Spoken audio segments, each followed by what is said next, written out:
प्यारे बच्चों, अभी इसके पहले की वीडियो में जो हमने बनाया था उसमें जो घर की याद कविता है उसके कुछ अंश सम्मिलित किए थे, जिसमें भवानी प्रसाद मिश्र जी ने जेल में बंद रहते हुए जो उनका परिवार है उनको याद करते हैं। तो आइए अब उसी क्रम में जो अगली पंक्तियां हैं उसको हम पढ़ते हैं और समझते हैं।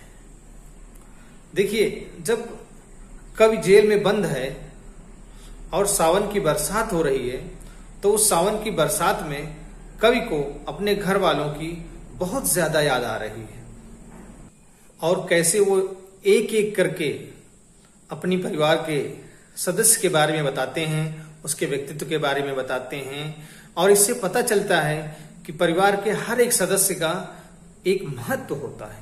तो देखिए, उन्होंने कहा है अपनी माँ के बारे में कि और माँ बिन पढ़ी मेरी, जेल में बंद रहते हुए उनको अपनी माँ की याद आती है। क्यों? क्योंकि जेल में उनको सूखी रोटी खाने को मिलती है, जेल में प्रताड़ित किया जाता है, तो उनको याद आता है कि माँ जो है मुझे कितने स्नेह से कितने प्यार से बनाकर खिलाती थी। कहते हैं जैसे मैं याद कर रहा हूं माँ को वैसे माँ भी मुझे याद कर रही होगी। कहते हैं लेकिन क्या है कि और माँ बिन पढ़ी मेरी, दुख में वो गढ़ी मेरी, माँ का जिसकी गोद में सिर रख लिया तो दुख नहीं फिर। ये माँ की ममता की विशेषता है। माँ की ममता की विशेषता यह है कि कितना भी कष्ट हो, कितना भी पीड़ा हो, अगर आप माँ की गोद में पहुंच जाते हैं तो उसके बाद जो आपका दुख है वो कम हो जाता है। ये जो है, जो कवि है वह बताने की कोशिश कर रहा है यहाँ पे और कह रहा है कि माँ जो है, जैसे मैं माँ को याद कर रहा हूं वैसे माँ भी मुझे याद कर रही है वहां पे। लेकिन चूंकि वो पढ़ी लिखी नहीं है ना, अगर पढ़ी होती तो माँ अपने जो दुख का दर्द है, जो यादों की पीड़ा है वो लिख करके मुझे भेजती। आगे कहते हैं कि माँ की जिसकी स्नेह धारा का यहाँ तक भी पसारा, उसे लिखना नहीं आता जो कि उसका पत्र आता। माँ की जिसकी स्नेह धारा, उसका प्रेम, उसका स्नेह, उसका वात्सल्य, वो यहां तक भी मुझे एहसास दिलाता है।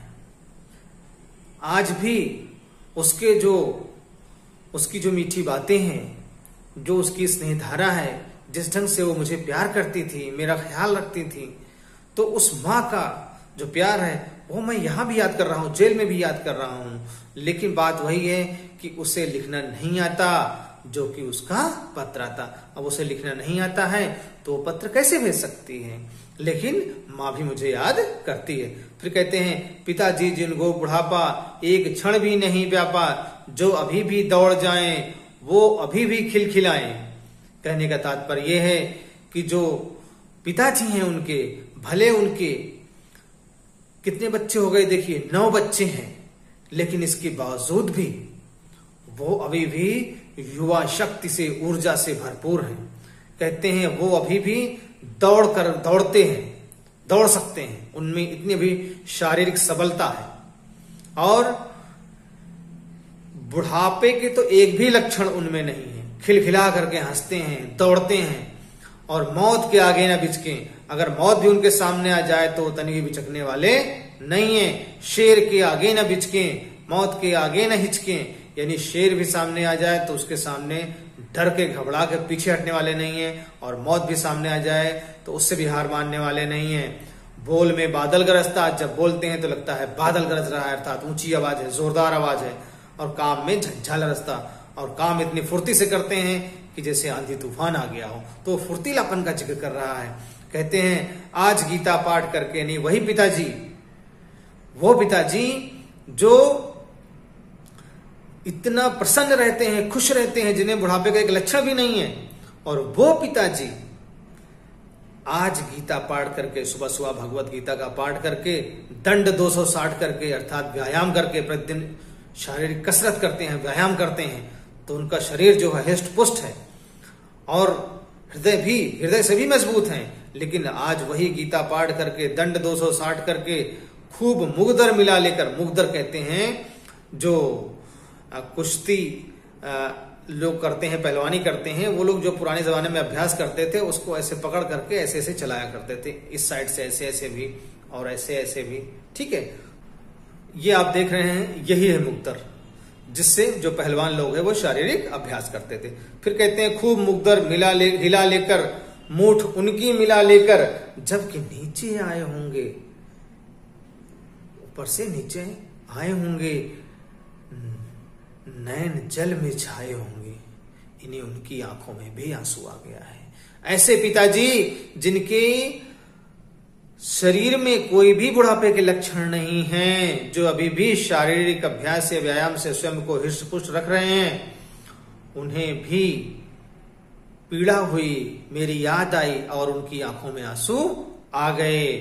हाय पानी गिर रहा है, घर नजर में तिर रहा है, 4 भाई 4 बहनें, भुजा भाई प्यार बहने खेलते हुए खड़े होंगे, नजर उनको पड़े होंगे, पिताजी जिनको बुढ़ापा एक क्षण भी नहीं व्यापा, रो पड़े होंगे बराबर 5वें का नाम लेकर। ठीक है, वो 5वां कौन? भवानी जी को याद करके वो जो है रोने लगे होंगे कि मेरा जो बेटा है वो भवानी आज नहीं है, मेरे चारों जो और बेटे हैं वो हैं, मेरी जो 4 बेटियां हैं वो भी आज आई हुई हैं सावन में। यहाँ पर सब लोग खुशहाल हैं, लेकिन उसको ना देख करके, भवानी प्रसाद को ना देख करके जो उनके पिताजी हैं वो भी दुखी हो गए हैं।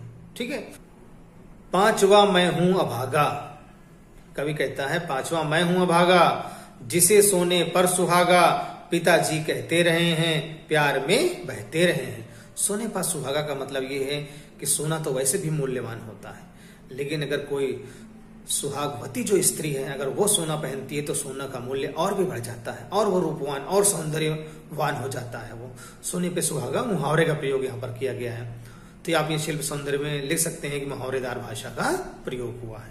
ठीक है, अब इस तरह से जिसे सोने पर सुहागा, पिताजी कहते रहे हैं, प्यार में बहते रहे हैं, आज उनके स्वर्ण बेटे लगे होंगे उन्हें हेटे, क्योंकि मैं उन पर सुहागा बंधा बैठा हूं अभागा। आज जो उनके 4 बेटे हैं, जो वो आज कैसे लगे होंगे, उनको हेटे लगे होंगे, बेकार लगे होंगे, उतने सुंदर नहीं लगे होंगे, क्योंकि वो जो मैं सुहागा हूं, जो मैं सोने को सुशोभित करता हूं, सोने का सौंदर्य बढ़ाता हूं, वो मैं 5वां आज मैं जेल में बंद हूं। ठीक है, फिर आगे कहते हैं कि और माँ ने कहा होगा दुख कितना सहा होगा, और माँ ने कहा होगा दुख कितना बहा होगा, फिर माँ ने उनको समझाया होगा।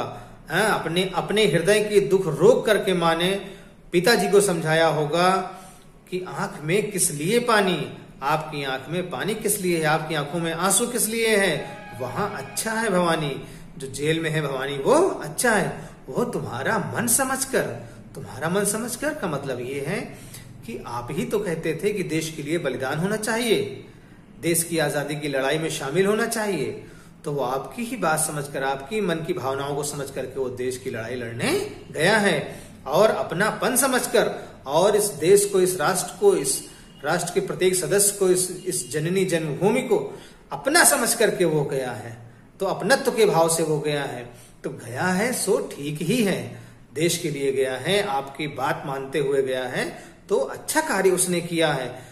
ये तुम्हारे लिखी है, ये तुम्हारा ही बताया हुआ रास्ता है, लीक मतलब रास्ता है, तुम्हारा ही बताया हुआ रास्ता है कि देश के लिए मनुष्य को कुछ ना कुछ करना चाहिए, तो वो देश के लिए कुछ ना कुछ करने गया है, देश के लिए लड़ने गया है। पांव जो पीछे हटाता, अगर वहां से वो भाग आता तो को मेरी रह जाता, क्या मुझे उस पर गर्व होता कि मेरा बेटा कायर है, डरपोक बनकर के वापस आ जाता? नहीं अच्छा लगता, आपको भी अच्छा नहीं लगता।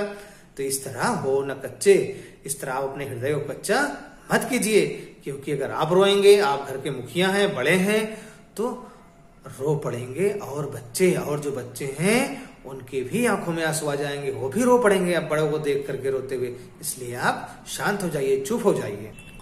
पिताजी ने कहा होगा हाय कितना सहा होगा, पिताजी ने अपने हृदय की भावनाओं को, हृदय की पीड़ा को दबाते हुए, सहते हुए ये कहा होगा, क्या कहा मैं रोता कहा हूं, धीर मैं खोता कहा हूं, हे सजीले हरे सावन, हे कि मेरे पुण्य पावन, हे सजे हरे भरे सावन, हे कि मेरे पुण्य पावन। जो मेरे पिताजी हैं उनको धीरज देना। उन्होंने कहा, वो कह रहे हैं कि मैं रोता कहा हूं, कल्पना कर रहा है कवि अपने घर की कि ऐसा कर रहे होंगे पिताजी, मुझे याद कर रहे होंगे, माँ ऐसे बात कर रही होगी, पिता ऐसे बात कर रहे होंगे। तुम बरस लो हे सावन, तुम खूब बरस लो, लेकिन मेरे पिताजी, मेरे परिवार के किसी भी सदस्य की आंखों से आंसू एक भी बूंद नहीं गिरना चाहिए। तुम बरस लो, वे न बरसें, और पांचवे अर्थात मुझे याद करके वो बिल्कुल भी तरसे नहीं। उनके हृदय में तनी भी पीड़ा नहीं होनी चाहिए। पांचवे को वे न तरसे।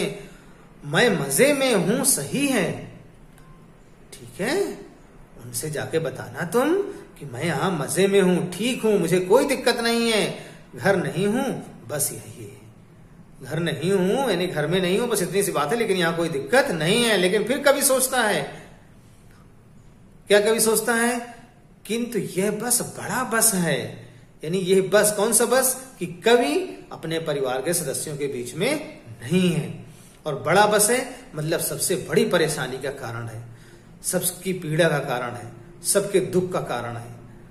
किंतु ये बस बड़ा बस है, और इसी बस से अर्थात इसी कारण से कि जो कवि है वो जो है अपने घर में नहीं है, इसी कारण सब व्याकुल हैं, सब व्यथित हों। लेकिन तुम उनसे ये ना कहना, उन्हें देते धीर रहना, उन्हें धीरज बंधाना। देखो दूध का कर्तव्य होता है कि तुम वहां जाना तो उनको ढाढ़स बनाना। मैं तुमको दूध बनाकर भेज रहा हूं हे सावन, तुम वहां जाना, धीरज बनाना, उन्हें कहना खूब मैं लिखता रहता हूं, खूब पढ़ता रहता हूं, उन्हें कहना लिख रहा हूं, उन्हें कहना पढ़ रहा हूं, काम करता हूं कि कहना खूब काम करता हूं, और नाम करता हूं कि कहना उनका नाम भी करता हूं, मुझे यहां सब लोग चाहते हैं, मत करो कुछ शोक, कहना कोई शोक उनको मत करना, और कहना मस्त हूं मैं, काटने में व्यस्त हूं मैं। क्या काटने में? सूत काटने में। गांधी जी ने बताया था कि स्वदेशी का आंदोलन जो चलाया था, चरखे से बना जो सूती वस्त्र है वो पहनना है। तो गांधीवादी आंदोलन के तहत चूंकि कवि जेल में गया था, तो कहना कि यहाँ चरखा काटता है, सूत निकालता है, ठीक है, देश हित में कार्य कर रहा है, वो प्रसन्न है, खुश है, स्वस्थ है, खेलता कूदता है। वजन मेरा 70 सेर हो गया है, और ढेर सारा मैं भोजन करता हूँ, कूदता हूँ, खेलता हूँ, दुख डट कर ठेलता हूँ, दुख को तो अपने पास आने नहीं देता हूँ, उसको बाहर भगा देता हूँ, अर्थात मेरे ऊपर कोई भी दुख नहीं है। और कहना मस्त हूं मैं, आनंद से हूं मैं, प्रसन्न से हूं, प्रसन्नता से रह रहा हूं। यूं ना कहना कि अस्त हूं मैं, ये नहीं उनसे कह देना कि मैं उदास रहता हूं, निराश रहता हूं, परेशान सा रहता हूं, अस्त हूं, ऐसा मत कहना, बिल्कुल भी मत कहना। हाय रे, ऐसा ना कहना कि हूं मैं जैसा वैसा न कहना, यानी जैसा तुम मुझे देख रहे हो वैसा बिल्कुल भी नहीं कहना। ये नहीं बता देना सही सही बात कि जागता हूं, अर्थात रात रात भर जागता रहता हूं, मुझे नींद नहीं आती है, निराशा और उदासी से भरा रहता हूं, परेशान सा रहता हूं, ये मत कहना। कहना देना जागता हूं, और इतना ऐसा भी हो गया है मनोस्थिति कि आदमी को देख करके दूर भागता हूं, यानी पागलपन की स्थिति हो गई है, एकाकीपन और अवसाद से ग्रसित हो गया हूं, यहाँ परेशान हो गया हूं मैं। कहना देना कि मैं किसी से बात नहीं करता हूं, मौन रहता हूं, खुद ना समझू कौन हूं मैं, मुझे आजकल ये भी नहीं पता चलता कि मैं कौन हूं। ठीक, देखना, कुछ बक ना देना, यानी तुम भावावेश में आकर के उनकी पीड़ा देख करके वहां पहुंच करके तुम जो है वहां पे उनको बक ना देना, कुछ बोल मत देना उनको। और देखो तुम्हारे हाव भाव व्यवहार से कोई शक भी नहीं उनको नहीं होना चाहिए, चेहरे पे कैसी ऐसी भाव भंगिमा मत लाना कि तो वो समझ जाए कि नहीं मेरा बेटा दर्द में है, ठीक है ना। ऐसा ना हो कि तुम कहो कि अरे मेरा आपका बेटा तो भैया बहुत बहुत खुश है, प्रसन्न है, क्या बताएं आपको। यानी अब रोते हुए तुम कहोगे, उदासपूर्ण लहजे में कहोगे, तो वो क्या समझ लेंगे कि कुछ ना कुछ गड़बड़ है। तो इसलिए हे दूत, हे सावन, तुम खूब बरस लो, खूब घनघोर बारिश हो, लेकिन मेरे परिवार के एक भी सदस्य की आंखों से आंसू नहीं आना चाहिए। और जब तुम वहां पहुंचो तो वो तुम्हें तुम्हारी बात सुनकर सिर्फ प्रसन्न हो, उदास बिल्कुल भी ना हो। हे सजीले हरे सावन, हे सजे धजे हरे भरे सावन, हे कि मेरे पुण्य पावन, हे पवित्र भावनाओं से परिपूर्ण सावन, तुम बरस लो, वे न बरसे, और पांचवे को वे न तरसे। पांचवा कौन? स्वयंभू कवि। तो इस तरह से ये जो कविता है वो यहाँ पर अभी समाप्त होती है। जो इसका शिल्प सौंदर्य है वो अगले वीडियो में हम इसकी चर्चा करेंगे, पूरी तरह से व्याख्या करेंगे। धन्यवाद बच्चों। आप इस चैनल को सब्सक्राइब करिए ताकि आपको लेटेस्ट और अच्छा वीडियो आपको मिलता रहे। कमेंट करिए, जो आपको नई चीजें सीखनी हो, जहां कहीं आपको दिक्कत आ रही हो उसको आप लिखिए। उद्देश्य सिर्फ यही है कि आप श्रेष्ठ से श्रेष्ठ सीख सकें और प्रतिदिन कुछ नया सीख सकें।